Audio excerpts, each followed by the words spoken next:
Um, there's a little thing about Gypsy Woman. See, when we first formed, and this was when David and Eddie, no, not David, but Eddie, Paul, Melvin, and myself, the impressions were very hot, and they had this tune out that we love called Gypsy Woman.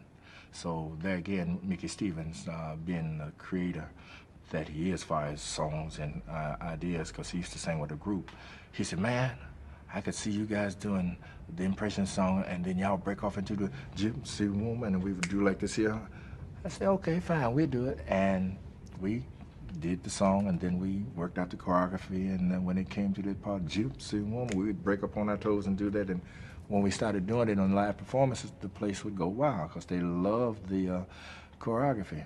So there again, we were on the show at the Uptown, Battle of the Groups, and Curtis and the Impression was on. So we had a hit out called "The Girl's All Right With Me," you know. So everybody was saying, man, you guys sound like the Impressions on that. So during the Battle of the Groups, they did "The Girl's All Right With Me." So we said, oh, okay. We told our conductor, put Gypsy Woman in. They never should have did our song. Because when we did Gypsy Woman, people were talking about, Curtis who? Because when we would go into this here, because, the Impressions were just noted for standing there, could sing all day long, but for the choreography, no, forget that. Not to knock them, but that just the way they would perform, very little choreography, but we were all over the place, flash dance, moving, and then Gypsy Woman, and the place would go wild. So it was a wonderful time, and doing that song, because we stopped a many a show with that song with the Impressions, and when we were not on the show with the Impressions.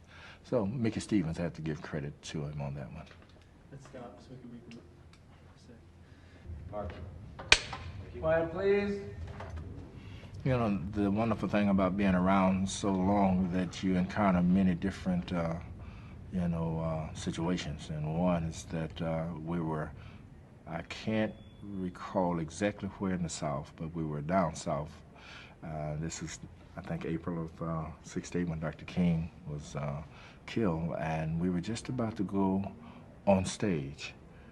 But the announcement was made about Dr. King's, shooting, and there was a dampener all throughout the Coliseum. People got in a whole nother frame of mind, and it just took the wind out of ourselves as far as wanting to go on and perform, because we didn't know if it was going to get to be nasty, for the black and white thing, and so we went on, but it was not of the fervor and energy level that we normally would do, because damn near crying on stage. So it was a rough night to perform that night. And when we came off, people were not of the thing of wanting to be entertained, because, like I said, it was like the whole place, like, uh-oh, what's going to happen now? Is that going to be a race ride? So it was a very, spooky time, and we got on the bus, and we went back to Detroit, and everybody just sat and solemn, just being quiet and just thinking about what's going to happen now, because we really thought all hell was going to break loose. Luckily it didn't, but it was a very weird time, and I never will forget it, because I almost equated it to the point of, to the time when President Kennedy was assassinated. I used to see this young lady named Joyce Bryant, and I used to live on LaSalle Gardens. She lived way on, I can't think of the name of the street, but I had to walk home.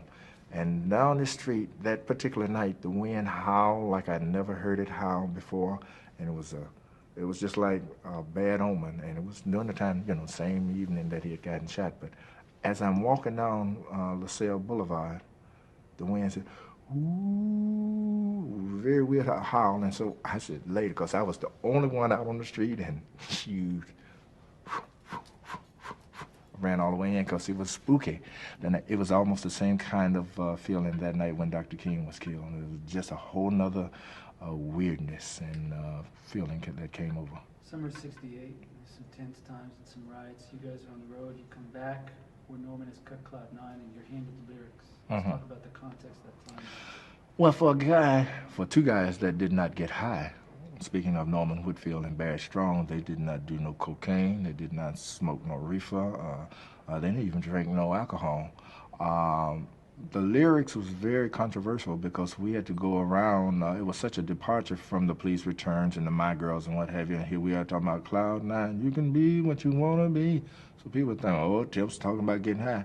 Norman said, no, I'm just talking about a state of being naturally. Of course, the word Cloud 9 had been around, years and years before, so it was not a new word that was just conjured up in relative to, you getting high. Not, because like I said, Norman and Barrett never did do anything along those lines. So when we recorded Cloud 9, it was such a departure from the norm that for a few weeks it was kind of spooky. It's like this jack was saying, yeah, we like it, but what are they talking about?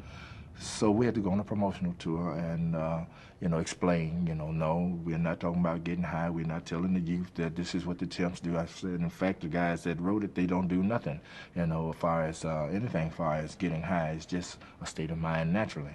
And then I guess that helped because the record jumped off. It was our first gold record, and it sold over 1 million copies. So, and I think it was Motown's first Grammy. So, it was like a testing point for us for what we were doing. Sort of ball confusion in the context of times, too, and the changes in society.